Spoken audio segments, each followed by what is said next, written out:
मध्य प्रदेश की सियासत में राज्यसभा चुनाव को लेकर घमासान तेज हो गया, जहां बीजेपी ने तीसरी सीट पर महेश केवट को मैदान में उतारकर मुकाबले को दिलचस्प ही नहीं बल्कि बेहद रोमांचक बना दिया है। लेकिन बड़ा सवाल यह है कि क्या बीजेपी के पास जीत के लिए पर्याप्त वोट है या फिर विधायकों की गैर हाजिरी ही केवट की नैया पार लगाएगी। और अगर ऐसा होता है तो आखिर बीजेपी का पालनहार कौन बनेगा, देखिए खास रिपोर्ट। विधायकों की गैर हाजिरी से ही पार हो पाएगी केवट की नैया, बीजेपी का पालनहार कौन। एमपी में राज्यसभा चुनाव बना हाई वोल्टेज ड्रामा। तीसरी सीट पर बीजेपी ने खेला बड़ा दाव। महेश केवट की जीत का गणित कमजोर। विधायकों की गैर हाजिरी बनेगी गेम चेंजर। क्रॉस वोटिंग पर टिकी बीजेपी की उम्मीद। निर्दलीय और असंतुष्ट विधायक बन सकते हैं किंग मेकर।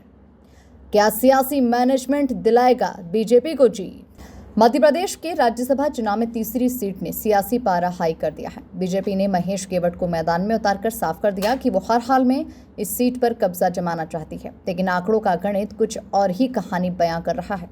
बीजेपी के सामने अपने दम पर जीत के लिए जरूरी वोट पूरे नहीं हैं। ऐसे में पार्टी की निगाहें अब क्रॉस वोटिंग और विधायकों की गैर हाजिरी पर टिक गई है। सूत्रों की माने तो अगर कुछ विधायक मतदान के दिन अनुपस्थित रहते हैं तो जीत का आंकड़ा नीचे आ जाएगा और यही समीकरण महेश केवट के लिए गेम चेंजर बन सकता है। सूत्रों के मुताबिक मुख्यमंत्री मोहन यादव ने केवट में नैया पार लगाने के लिए मंत्री कैलाश विजयवर्गीय, पूर्व मंत्री नरोत्तम मिश्रा, भदौरिया जैसे तोड़फोड़ के माहिर खिलाड़ियों को जिम्मेदारी सौंपी है।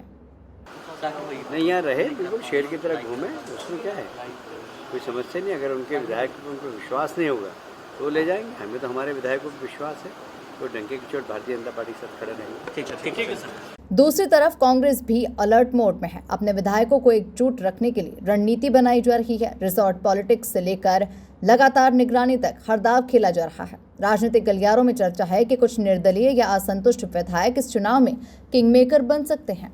Bureau report, MP news, Bhopal.